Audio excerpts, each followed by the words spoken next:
Traveling with kids can feel like packing for a marathon that you didn't sign up for. Snacks, naps, and meltdowns included. But it doesn't have to be chaos. I'm Dr. Mona, pediatrician and mom, and today I'm sharing my 10 top travel hacks that actually work so you can spend more time making memories and less time losing your mind. And while you're here, hit subscribe. It's like travel insurance for your parenting sanity. You'll thank yourself later. Let's get into it.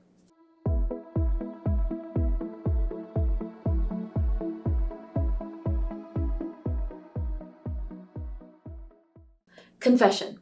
I do not enjoy the actual traveling part with my kids. That's my type A routine-loving brain talking. Travel days are by far the hardest. You're out of routine, stuck in tight spaces, dealing with delays, loud noises, overstimulation, no naps, and approximately 12 opportunities for someone to melt down, including you. But here's the funny thing. I still go on the trip. I still vow never again. Then we get there, I have an overall great time, and I think, okay, maybe we can do this again.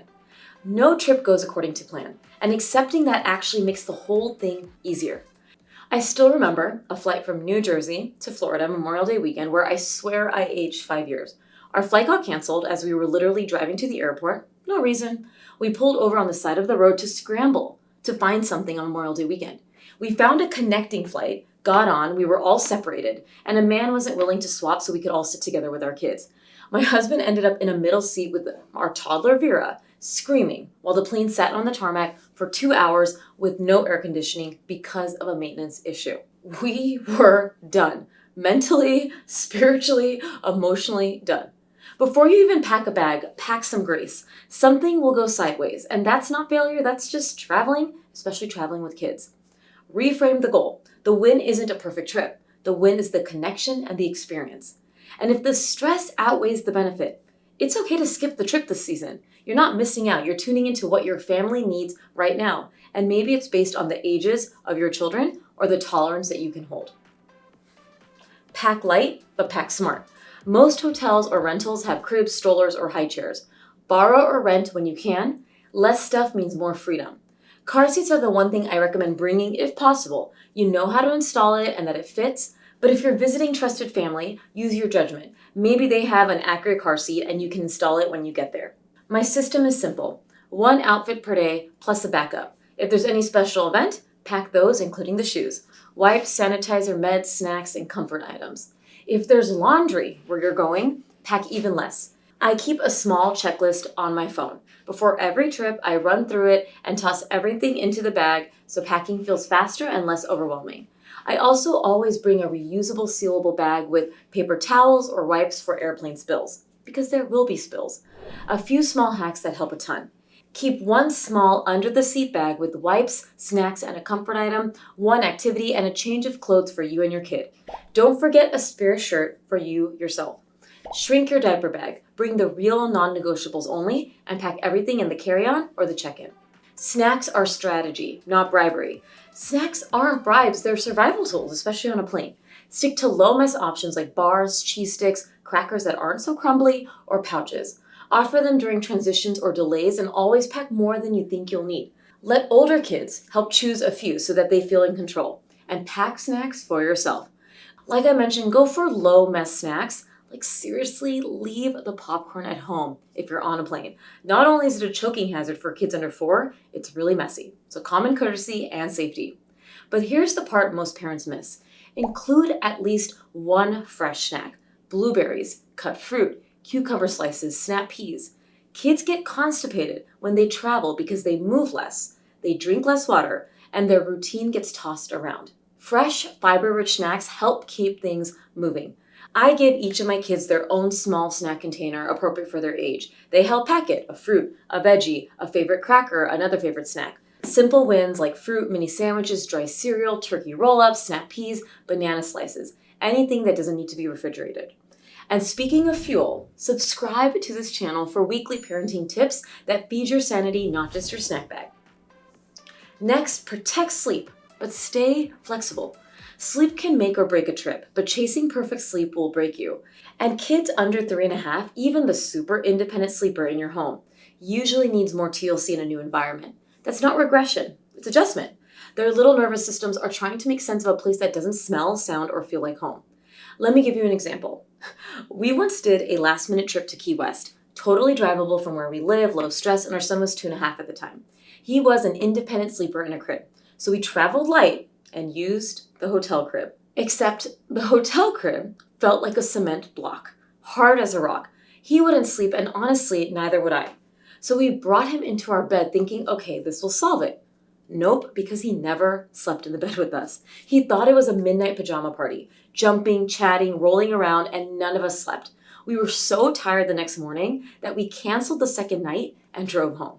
Sometimes you do what you gotta do. That's not failure, that's parenting. Now back to what actually helps. Recreate as many familiar sleep cues as you can. The same sound machine if you use one, same sleep sack, same bedtime book. Expect the first night or two to be wobbly. This is totally normal as they adjust. If naps fall apart, move bedtime earlier. If your child ends up in your bed and that's not your usual boundary, it's okay. You're not ruining anything. You can recalibrate when you're home. And when it comes to time zone shifting, I take an adjust when you get their approach. Once you arrive, switch to the local schedule and get outside in the morning. Even 10 to 15 minutes of sunlight tells the body, this is morning here. It's one of the most powerful ways to reset your circadian rhythm. Use meals to your advantage too. Our body clock is tied to food, so shift breakfast, lunch, and dinner to local time, even if your child only eats a little bit. Offer the meals at the timing that you would in the local time zone. Expect early wakings on day one, especially if traveling west. The classic 4 or 5 a.m. pop-up, totally normal. Treat it like jet lag, not a new pattern. Keep the lights low, do breakfast, move on with your day, get outside. Most kids settle in after a day or two. If you're traveling west and local bedtime feels impossibly far away, use a short bridge nap, 20 to 30 minutes to help your child make it to bedtime without an overtired meltdown. If you're traveling east, be gentle. Falling asleep earlier is harder for most kids. A calming bedtime routine, dim lights, and nudging the day a little earlier for the first 48 hours can help. And no matter what time zone you're landing in, keep the bedtime routine the same. Same order, same tone, same words. It signals safety and routine even when everything else is unfamiliar. If your child is under a year, don't overthink it. Babies often adjust the quickest because their internal clock is still more flexible than ours. At night, try to keep the room environment consistent. A dark room makes everything easier. Portable blackout curtains, painter's tape, or a slumber pod if you like using one. Anything that keeps the space calm or dim. And the biggest thing, do not try to fix the entire sleep schedule while you're still on vacation. Support your child as they adjust and fix the routine later. Most kids fall right back into their rhythm within a few days of being home. And jet lag isn't a villain. It's just the body saying, I need a minute. Give everyone grace, including yourself, because it's hard for us to adjust to time zones as well. And if you want a whole video just on jet lag, tell me. I have plenty of thoughts and plenty of sleep-deprived experience. Think in rhythms, not strict routines. Keep a loose flow of your eat, play, rest so the new place feels safe and then build in downtime. Kids, especially young ones, love predictability even when you're totally out of your routine. So focus on the rhythm. Maybe they wake up, they eat, they play, they rest. Plan travel around sleep windows when you can. Protect the meals, protect rest. And words to the wise, don't overschedule yourself, especially with smaller kids. We used to make that mistake whenever traveling to California to visit friends and family. Event in the morning, nap, and then event in afternoon. And even with that, it was a lot for our son. Our daughter feels it too. Know what your kid and you frankly need when it comes to a reasonable schedule. Now we try to do one scheduled activity a day, and then there's rest or quiet time, and then there's downtime when we travel to avoid the overwhelm and overstimulation. The airplane game plan. Movement before boarding, feeding during takeoff and landing, rotating activities, comfort items, and zero guilt about screens. Before takeoff, let toddlers move. Walk laps, climb, wiggle, whatever helps them get the energy out before they're strapped in. During takeoff and landing, help with ear pressure if your child needs that.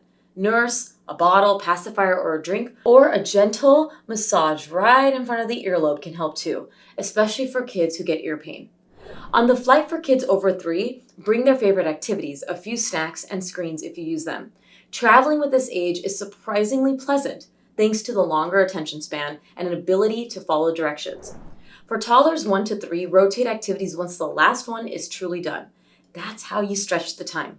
Mix in snacks and one comfort item, and screens can be the last resort if that's your style in this age group, but no judgment if you're reaching for it sooner than you'd expect. Bring new activities and also familiar ones. Kids love novelty, but they also need something grounding. A new sticker sheet plus their lovey or a favorite small toy keeps them regulated and buys you more calm. Keep expectations low and keep connection high. And remember, even short bursts of your attention can reset a cranky toddler faster than 10 activities. Next, keep one small survival bag under the seat. Keep the true essentials where you can grab them without playing overhead bin Tetris every 5 minutes. In the survival bag, I always pack snacks, wipes, a comfort item, activities and toys, diapers and simple cleaning essentials if your child is still in diapers, and everything else can go overhead. And one quick hack, separate the fun bag from the survival bag. Toys and activities live in one spot, or Ziploc, and your wipes and snacks, diapers, meds stay under the seat. When someone needs something right now, you're not tearing apart the whole plane and all of your luggage. Plan for spills, messes, and surprises. Reusable bags, paper towels, and a spare shirt for yourself are sanity savers. There's going to be spills. There's going to be leaks. Something questionable will end up on your sleeve. So bring reusable bags or Ziplocs, doggy bags for diapers or mystery messes, paper towels, wet wipes, backup clothing. These things will save you more than any fancy travel gear. Keep kids entertained with simple connection. A few small toys, something new, something familiar, and little moments of play with you. 3 minutes of connection beats 10 gadgets. Toddlers have short attention spans and endless curiosity, which is not ideal for tight spaces. Bring small, simple activities, sticker books, pop tubes, suction toys, Post-its for tray table art. Download shows or audiobooks before you go. But remember, connection beats distraction. 3 minutes of play with you resets a cranky kid faster than anything. Our family favorite is I Spy. It works everywhere, airports, taxis, security lines. And here are some of my favorite travel toys and activities by age for kids under 6.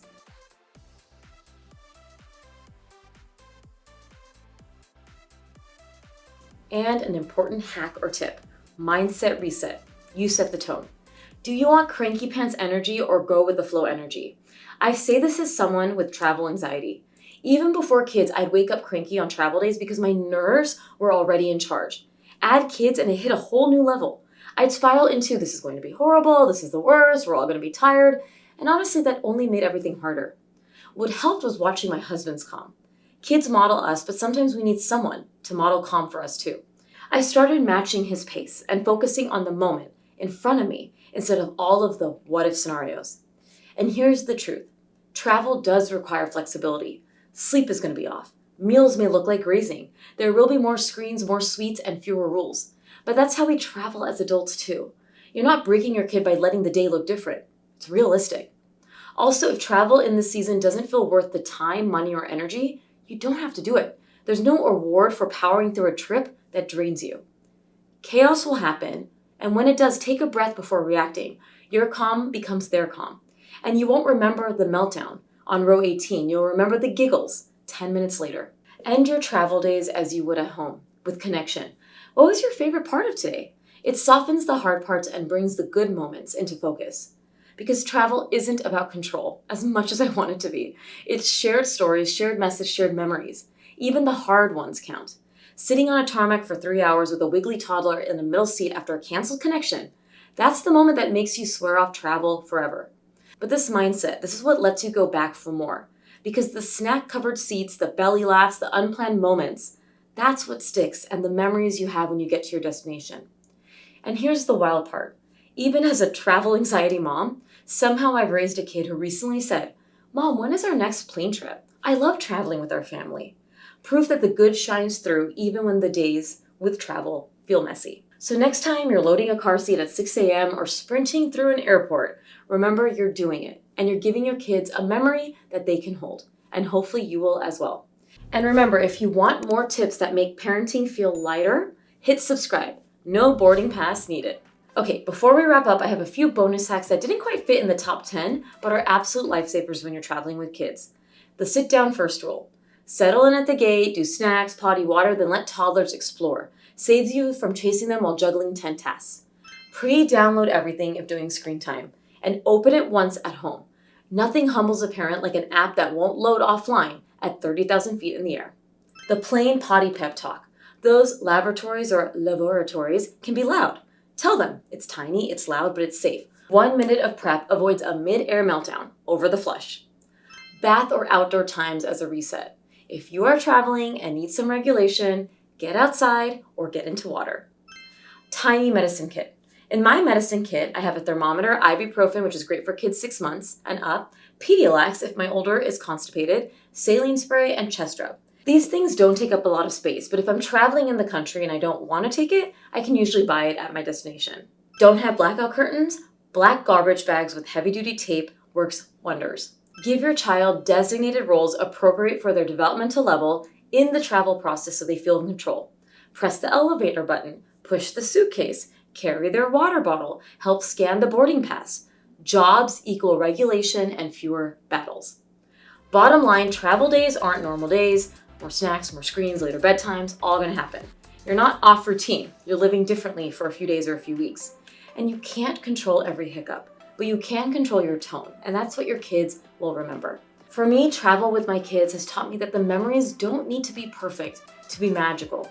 The missed meals, the missed naps, the dysregulation, but there's also a lot of good. And when you practice gratitude and look at those small things, you can actually find it quite enjoyable. And God bless a husband who is way more go with the flow than I can ever be. Thanks for watching, and remember, subscribe for weekly tips that make parenting a little less turbulent and a lot more joyful. I'll see you all next time. Happy travels and stay well.